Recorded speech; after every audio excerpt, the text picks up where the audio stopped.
I didn't think I would still remember the exact sound of cutlery tapping against glass that clearly. But sometimes the smallest things stick more than the big ones. It was my brother's engagement, and the house had that forced kind of warmth people create when they want everything to look perfect from the outside. Curtains freshly changed, lights arranged in a way that made the living room feel brighter than it actually was, and guests moving around with polite smiles that didn't quite reach their eyes.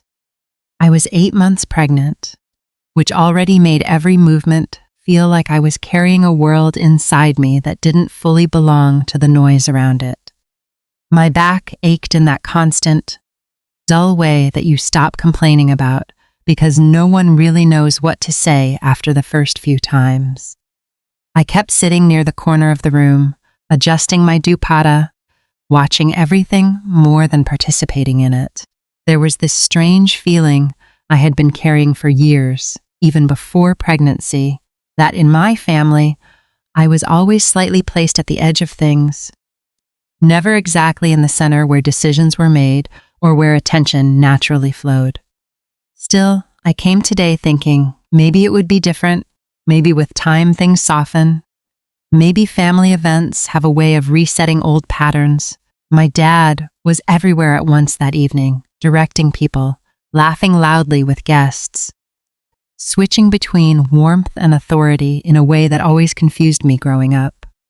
He could be charming in public, the kind of man people described as respected, without really knowing what it meant inside the house. I used to think that respect followed him everywhere, like an invisible coat he wore, but at home it felt heavier, sharper.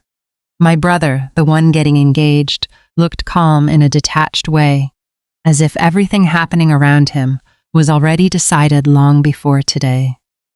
His fiancée was surrounded by compliments, jewelry, attention, as if she had stepped into a role that was carefully prepared for her. I noticed quietly that she was already holding things that belonged to my house, things that had once been mine, or at least things I had associated with my independence before marriage. I remember seeing her take photos with my BMW parked outside, and I remember pausing at that moment longer than I should have. That car wasn't just a car to me. It was the first thing I had bought after years of working and saving, something that felt like proof that I could exist beyond expectations. I had always believed it was mine in a way that even marriage hadn't taken away. But that evening, I saw my dad casually hand over the keys to her as if it was just another gesture of hospitality. At first, I thought I misunderstood. Maybe it was temporary. Maybe they were just showing her around. But then I saw her laugh, hold the keys, and walk toward the driveway like she had always belonged to it. Something inside me tightened, not loudly, not dramatically, just a slow, uncomfortable pressure in my chest. I told myself not to react. Not today, not in front of everyone. I kept swallowing it down, like I had learned to do with so many small things over the years. When I finally stood up and walked toward my dad, it wasn't anger that pushed me. It was confusion mixed with a need for clarity. I asked him quietly at first, trying not to draw attention, why my car was being given away. I remember the way he didn't even look surprised by my question, like he had already expected it and had a response ready. He told me, in a tone that sounded almost casual, that my brother's future in-laws needed to feel respected, and that I should not make things complicated over material attachments. The words didn't match what I was feeling. I wasn't attached in a childish way. I was trying to understand why something that was mine was suddenly being treated like it belonged to the family's social image. I remember feeling my throat tighten, not because I wanted to argue, but because I realized I was about to be dismissed again, in front of people, in a way that would be laughed off later as emotional overreaction. My husband wasn't there yet. He was coming later from work, and I kept telling myself I could handle things until then. That was always my habit, to wait, to absorb, to avoid escalation. But the situation didn't stay small. My brother's fiancée came closer, still smiling, saying something about how beautiful the car was, how generous my family was. It wasn't her fault, I told myself. She didn't know the history behind it. But the way she stood there, already comfortable, already settled into something I had built, made something in me shift in a way I couldn't control. I looked at my dad again and asked him more firmly this time to at least talk to me privately. That was when his expression changed, not into anger immediately, but into that cold impatience I had seen before when I was younger, the kind that told me I had crossed an invisible line. He told me to stop creating scenes. The words were simple, but the way they were delivered made them heavier than they should have been. People around us started noticing now, conversations slowing down, heads turning slightly. I could feel my heartbeat rising in my ears, and I remember placing my hand instinctively on my stomach without thinking. The baby kicked slightly, almost like a reminder that I couldn't afford to lose control. I tried again, softer this time, saying it wasn't about the car anymore. It was about respect, about not making decisions about my life without even informing me. My dad stepped closer instead of backing down. I think that's the moment everything started narrowing, like the room itself got smaller. He told me I was being disrespectful in front of guests, that I should learn when to speak and when to stay quiet. And then, before I even fully processed his movement, he reached for something nearby, a heavy tripod that had been set up earlier for photography. I don't think anyone expected what happened next, not even him in a fully conscious way. It wasn't slow, but it also wasn't cinematic. It was abrupt, messy, almost clumsy in its intensity. The impact didn't feel real at first. It felt like my body didn't immediately register it, like there was a delay between what happened and what I was supposed to feel. I remember staggering backward more from shock than pain, my hands instinctively reaching out for balance, and the next thing I felt was my body hitting the edge of a table behind me. That moment split everything into before and after. There was a silence that followed, not absolute, but thick enough that I could hear my own breathing clearly. People moved, voices rose, but they sounded distant, like I was underwater. My first clear thought wasn't even about myself. It was about the baby. That thought came like a cold wave. I remember gripping the table, trying to stay upright, trying to make sense of what was happening inside my body. There was a sudden, undeniable shift. Something warm, something wrong, something that made my mind go blank in a way I had never experienced before. I didn't even fully understand it at first, only that panic was rising faster than I could control it.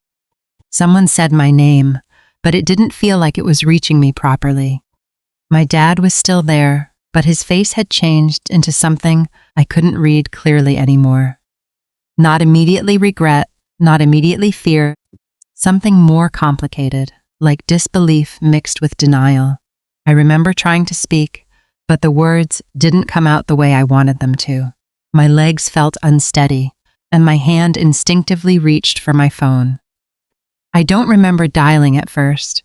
I just remember hearing the ring on the other end and realizing I had called my husband without consciously deciding to. When he picked up, my voice didn't sound like mine. I tried to explain, but I couldn't form a full sentence. All I could say was that something was wrong, that I needed him, that I couldn't stay standing. And then I remember sitting down slowly, not because I wanted to, but because my body made the decision for me. Around me, the party was still happening in fragments, people moving in confusion, someone asking if they should call an ambulance, someone else saying to calm down, as if calm was something that could be chosen. And then, in the middle of all that noise, I remember thinking something strangely quiet, not anger yet, not revenge, just a slow realization forming in the back of my mind that whatever version of my family I had been holding on to until now had already changed, and I just hadn't admitted it to myself yet. I remember the next few minutes in fragments, not as a continuous scene, but like broken pieces, my mind kept trying to arrange later. Someone was holding my arm. Someone else was speaking too fast, asking too many questions at once. My body felt distant, like it belonged to someone else I was only vaguely connected to. I kept pressing my hand against my stomach because that was the only thing that felt real enough to confirm I was still present in my own life. There was movement toward the gate. I remember hearing a chair scrape, someone shouting my name again, and then the sound of footsteps running. My vision wasn't fully clear anymore, but I could sense the shift in the atmosphere the way you sense weather changing before a storm hits. The energy that had filled the house just minutes ago, music, forced laughter, clinking glasses, had collapsed into something tight and panicked. And then I saw him. My husband arrived like he always did in moments of urgency. Not loudly, not dramatically, but with a kind of controlled stillness that made everything around him feel less chaotic. He didn't even look at the crowd first. His eyes went straight to me. That was the moment I realized how bad I must have looked, because his expression changed in a way I had never seen before. Not panic exactly, something deeper. A pause that felt like his mind was trying to process reality before reacting to it. He was beside me in seconds. I don't remember how I stood up, or if I even did fully. I just remember leaning into him because my body refused to hold itself properly anymore. He asked me one question first, not what happened, but, "Are you bleeding?" His voice was steady, but sharp underneath, like he was holding himself together by force. I tried to answer, but what came out wasn't clear. I remember saying something about my father, about the tripod, about the car, but it all sounded disconnected even to me. He didn't ask me to repeat it. He just looked around the room once, slowly, taking in the silence, the frozen guests. My father standing a few steps away, still holding that same position like time hadn't fully caught up to him yet. For a moment, nobody moved. That's what I meant when I said people froze. It wasn't fear in a cinematic sense. It was recognition. The kind that happens when a situation has already crossed a line. Everyone understands, but nobody wants to name out loud. My brother stood near the doorway, not stepping forward, not stepping back. His fiancée had stopped smiling completely. My father's face looked like it was trying to rebuild authority in real time, but failing to find the correct expression. My husband finally spoke, but not loudly, just clearly enough for the nearest people to hear. "We need to leave, now." No argument, no questions, just a decision made as if everything else in the room had lost relevance. And somehow, that was what shifted everything. My father tried to speak then. I remember him saying my name, like calling it could pull the situation back into something manageable. But my husband didn't even fully turn toward him. He just said, "We'll talk later," in a tone that wasn't disrespectful, but final enough that it didn't invite continuation. I don't remember walking to the car. I remember being inside it. The inside felt too quiet at first, like my ears were still filled with the noise of the house. My husband was driving faster than usual, but controlled. One hand on the steering wheel, the other briefly touching my shoulder every few seconds, like he needed to confirm I was still conscious. I remember staring at the passing streetlights and trying to convince myself that what had happened was not as severe as my body was telling me it was. But then the pain started to settle in properly. Not sharp at first, more like a spreading realization through my lower body that made it hard to breathe evenly. I closed my eyes and focused on counting breaths because that was the only thing I could still control. At some point, I asked him quietly, almost ashamedly, "Did I ruin the party?" He didn't answer immediately. That silence told me more than words could have. Then he said, "You didn't ruin anything." And that was it. No explanation.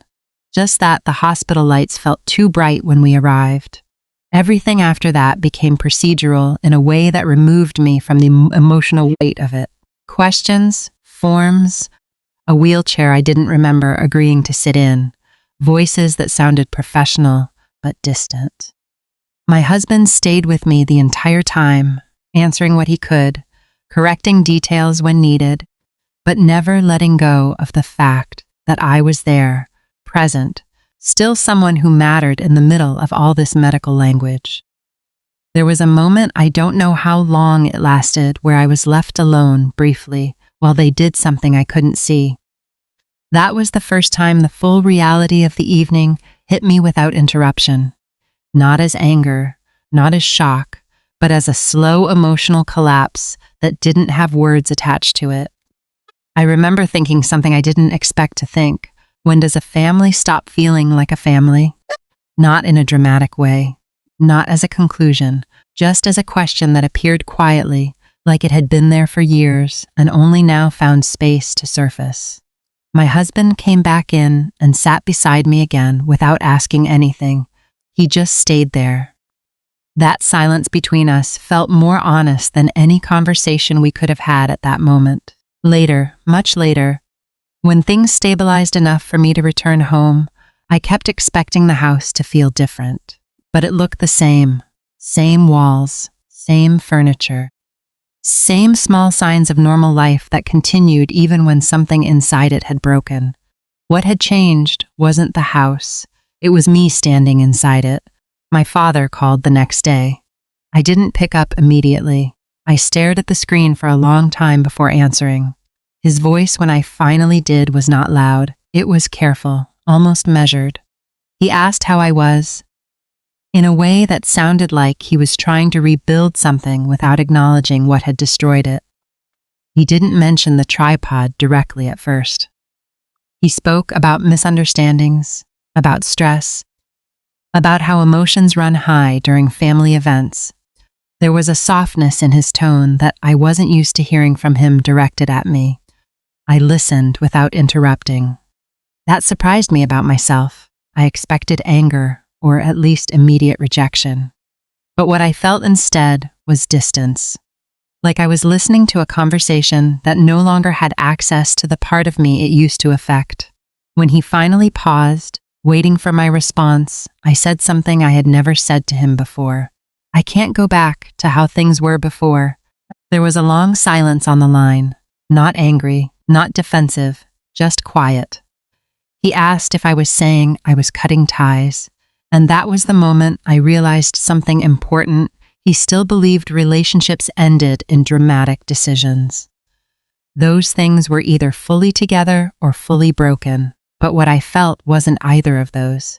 It was something more uncomfortable. It was boundaries forming slowly after years of absence. I'm saying, I replied carefully, that I need distance from now on. I didn't hang up immediately after. I let the silence exist for a few seconds longer, because for once I didn't feel the need to fill it. After the call ended, I sat for a long time without moving. My husband was in the other room, giving me space without needing to be asked. That's something I started noticing more after that day, how he understood silence, not as absence, but as processing. Days passed in a strange rhythm after that. Not healing in a clean sense, but adjusting. People in the family stopped speaking about the incident directly, but I could feel how it stayed in the background of every interaction. My brother didn't call for a while. When he eventually did, his voice was careful, almost uncertain, like he was afraid of stepping into the wrong version of the story. My father sent a message once, short, formal, asking again about my health.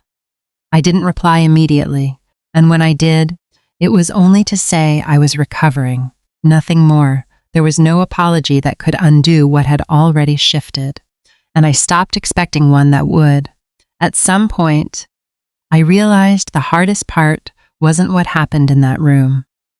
It was accepted that some people will remember events differently because admitting the full truth would require to question who they've always believed they were.